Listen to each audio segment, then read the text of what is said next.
Russia-Ukraine war, power, pressure, and the limits of empire. There is a moment in every long war when reality stops obeying the plans of the man who started it. For Vladimir Putin, that moment has not arrived suddenly like a lightning strike.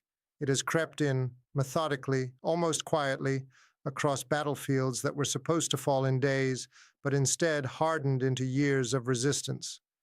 What was meant to be a demonstration of overwhelming force has instead become a slow, grinding revelation of limits, military limits, economic limits, and perhaps most dangerously for the Kremlin, political limits. And tonight, as new developments reshape the battlefield once again, we are watching a war that was designed to expand Russian power, now steadily testing the durability of that power at its core. To understand the significance of what is unfolding now, you have to return to the assumptions that launched the invasion. Moscow did not prepare for a long war of attrition. It prepared for collapse, not its own, but Ukraine's. The strategic blueprint assumed a rapid decapitation of leadership, fragmentation of resistance, and eventual normalization of occupation.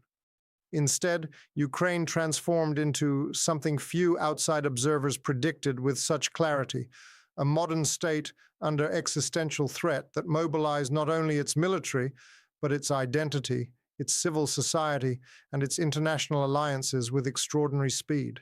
That miscalculation is not simply a tactical error. It is the structural foundation of Russia's ongoing difficulties. Because when a war is built on the expectation of quick victory, every additional month is not neutral time. It is compounding pressure. And pressure over time reveals the true condition of institutions.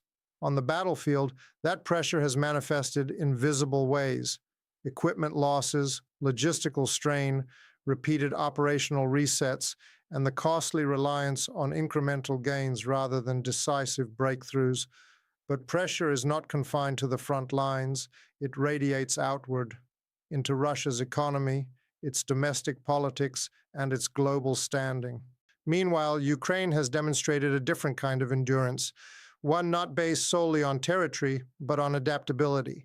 Its forces have increasingly integrated Western-provided systems that transformed the geometry of the battlefield. Precision-guided artillery altered engagement distances. Advanced air defense reshaped the calculus of aerial dominance. Intelligence sharing compressed decision-making cycles. And the cumulative effect of these developments has been subtle but profound. Russia is no longer fighting the Ukraine it planned to defeat. It is fighting a state that has evolved during the war itself. That transformation has been made possible in large part by sustained international support, particularly from the United States and European allies, whose provision of lethal aid marked a historic shift in post-Cold War security policy. Anti-armor systems blunted armored thrusts. Long-range capabilities challenged rear-area sanctuaries.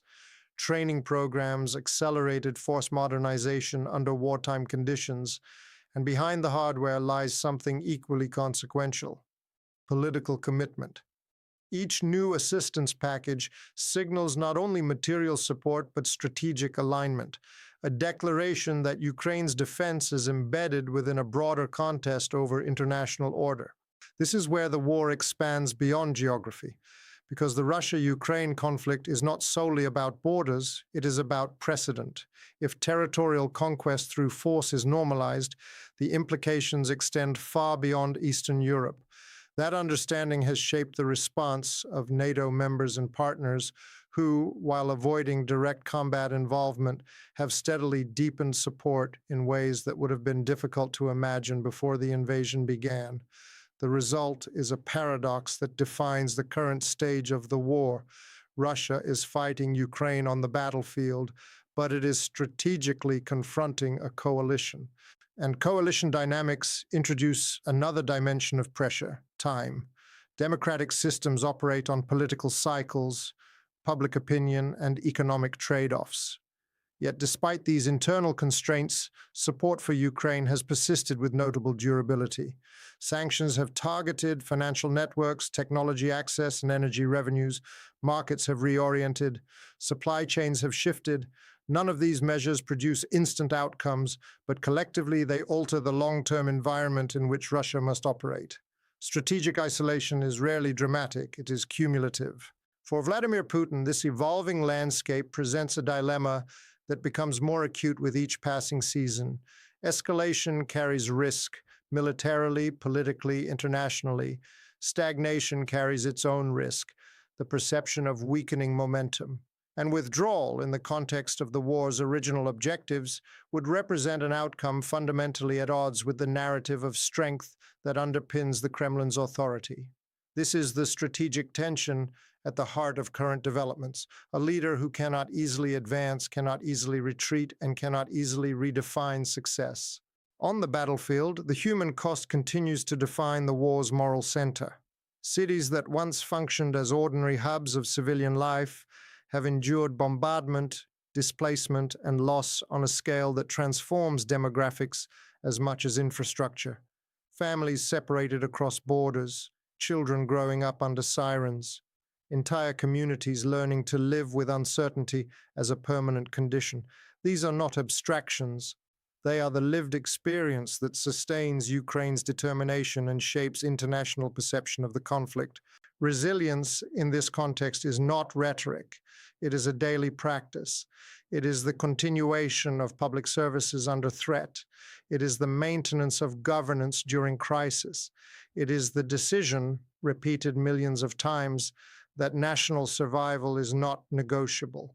And this societal dimension is strategically significant because wars of endurance are rarely decided solely by weapons. They are decided by which system can sustain effort without fracturing. Russia's internal landscape reflects a different form of endurance, one structured around control, narrative management, and centralized authority. But prolonged conflict introduces variables that cannot be entirely contained: economic adjustment, demographic impact, and the psychological weight of ongoing mobilization. The Kremlin's challenge is not merely to fight a war abroad, but to manage its consequences at home without allowing them to redefine the war's meaning domestically. As we move deeper into this phase of the conflict, the broader geopolitical consequences are becoming increasingly visible. Europe's security architecture has undergone rapid transformation. Defense spending patterns have shifted. Energy dependency has been recalibrated. Strategic assumptions that guided policy for decades have been reconsidered under the pressure of events. The war has not only reshaped Ukraine's future, it has accelerated a reconfiguration of global alignments. And yet, amid these vast structural changes, the core reality remains intensely human. The war persists because individuals, soldiers, medics, volunteers, civilians, continue to act within it. Their experiences do not appear in strategic doctrines, but they determine whether doctrines succeed or fail. The courage to resist, the decision to defend, the refusal to yield, these are not abstract forces. They are choices made in moments of uncertainty, repeated over time, forming the backbone of national survival.